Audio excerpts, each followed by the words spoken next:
Hi welcome to వేటు news. ముందుగా నిన్నటి కరెంట్ అఫైర్స్ లోని 10వ ప్రశ్నకు సమాధానం. ఇందిరాగాంధీ ప్యారీ బెహనా సుఖ్ సమా నిధి యోజన పథకాన్ని ఏ రాష్ట్ర ప్రభుత్వం ఆవిష్కరించింది? Option A Uttar Pradesh, option B Uttarakhand, option C Himachal Pradesh, option D Madhya Pradesh. సరైన సమాధానం ఆప్షన్ సి హిమాచల్ ప్రదేశ్. హిమాచల్ ప్రదేశ్ ముఖ్యమంత్రి సుఖ్వీందర్ సుఖ్ ఇందిరాగాంధీ ప్యారీ బెహనా సుఖ్ సమా నిధి యోజన పథకాన్ని ఆవిష్కరించారు. దీని ద్వారా 18 నుంచి 60 ఏళ్ల వయసు గల మహిళలకు నెలకు 15,000 ఆర్థిక సహాయాన్ని అందించనున్నారు. మొదటి ప్రశ్న, అంతర్జాతీయ సౌర కూటమిలో 97వ సభ్య దేశంగా చేరిన దేశమేది? Option A Panama, option B Burundi, option C Malawi, option D Madagascar. సరైన సమాధానం ఆప్షన్ ఏ పనామా.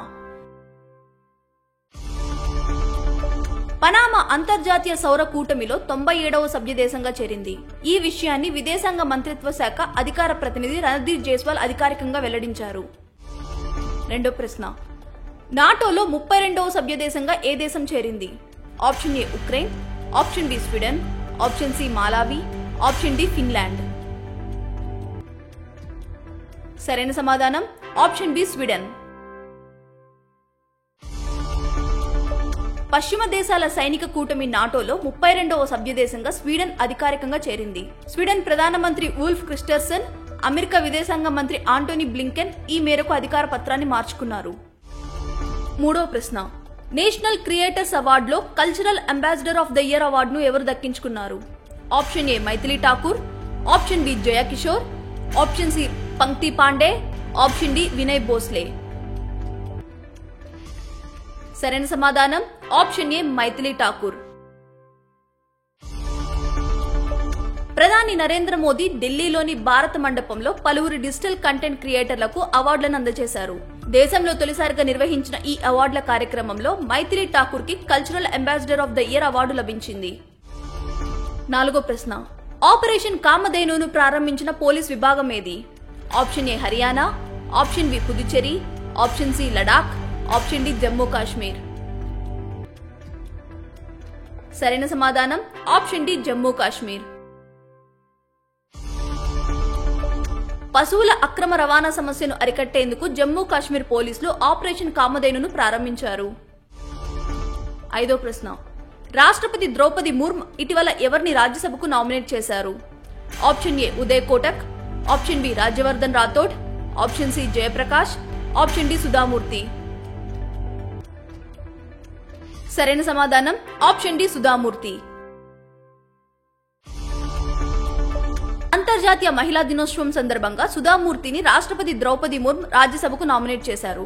73 ఏళ్ల సుధామూర్తికి 2006లో పద్మశ్రీ, 2023లో పద్మభూషణ్ అవార్డులు కూడా లభించాయి. ఆరో ప్రశ్న, ఉన్నతి 2024 ఏ మంత్రిత్వ శాఖకు చెందినది? ఆప్షన్ ఏ ఆరోగ్య మంత్రిత్వ శాఖ, ఆప్షన్ బి వాణిజ్య పరిశ్రమల మంత్రిత్వ శాఖ, ఆప్షన్ సి విద్యా మంత్రిత్వ శాఖ, ఆప్షన్ డి వ్యవసాయ మంత్రిత్వ శాఖ. సరైన సమాధానం ఆప్షన్ బి వాణిజ్య పరిశ్రమల మంత్రిత్వ శాఖ. ప్రధానమంత్రి నరేంద్ర మోదీ నేతృత్వంలోని కేంద్ర మంత్రివర్గం ఉత్తర పూర్వ పరివర్తన్ పారిశ్రామికీకరణ పథకం 2024ను ఆమోదించింది.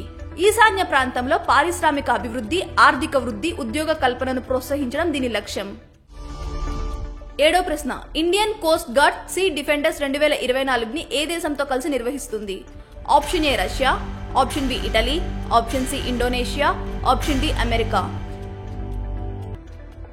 సరైన సమాధానం ఆప్షన్ డి అమెరికా. ద్వైపాక్షిక సహకారాన్ని బలోపేతం చేసేందుకు భారత తీర రక్షణ దళం యుఎస్ కోస్ట్ గార్డ్ తో కలిసి సీ డిఫెండర్స్ 2024ని నిర్వహిస్తుంది. ఈ ఉమ్మడి వ్యాయామాన్ని పోర్ట్ బ్లేర్ తీరంలో నిర్వహిస్తున్నారు. ఎనిమిదో ప్రశ్న, స్థానిక వినియోగాన్ని ప్రోత్సహించడానికి ఆర్బీఐ ఏ దేశ సెంట్రల్ బ్యాంకుతో ఒప్పందం కుదుర్చుకుంది? Option A bank Indonesia, option B bank of China, option C bank of Pakistan, option D bank of Malaysia. సరైన సమాధానం ఆప్షన్ ఏ బ్యాంక్ ఇండోనేషియా. అంతర్జాతీయ వాణిజ్యంలో స్థానిక కరెన్సీల వినియోగాన్ని ప్రోత్సహించేందుకు భారత్, ఇండోనేషియా కేంద్ర బ్యాంకుల మధ్య ఒప్పందం కుదిరింది. Reserve bank of India governor Shaktikanta Das, bank Indonesia governor Perry Warjiyo ఎంఓయూపై సంతకాలు చేశారు? 9వ ప్రశ్న, భారత్ తరపున 100 టెస్టులు ఆడిన 14వ ఆటగాడు ఎవరు? Option A Rohit Sharma, option B Virat Kohli, option C Ravichandran Ashwin, option D Ravindra Jadeja. సరైన సమాధానం ఆప్షన్ సి రవిచంద్రన్ అశ్విన్. భారత్ తరపున 100 టెస్టులు ఆడిన 14వ ఆటగాడిగా రవిచంద్రన్ అశ్విన్ నిలిచాడు. ఇంగ్లాండ్తో జరిగిన ధర్మశాల టెస్టులో అశ్విన్ ఈ ఘనత సాధించాడు. 10వ ప్రశ్న, ప్రపంచ వినియోగదారుల హక్కుల దినోత్సవం ఎప్పుడు? Option A March 10, option B March 11, option C March 12, option D March 15. మీ పరీక్షలకు ఉపయోగపడే కరెంట్ అఫైర్స్ ను ప్రతిరోజు సాయంత్రం 7 గంటలకు మీకు అందిస్తుంది వేటు న్యూస్ యాప్. ఖచ్చితమైన వార్తలతో ఎప్పటికప్పుడు మిమ్మల్ని అప్డేట్ గా ఉంచుతూ మిమ్మల్ని టాప్ లో నిలబెడుతుంది. అందుకే ఇప్పుడే మీ ఫోన్లో ఇన్స్టాల్ చేసుకోండి వేటు న్యూస్ యాప్.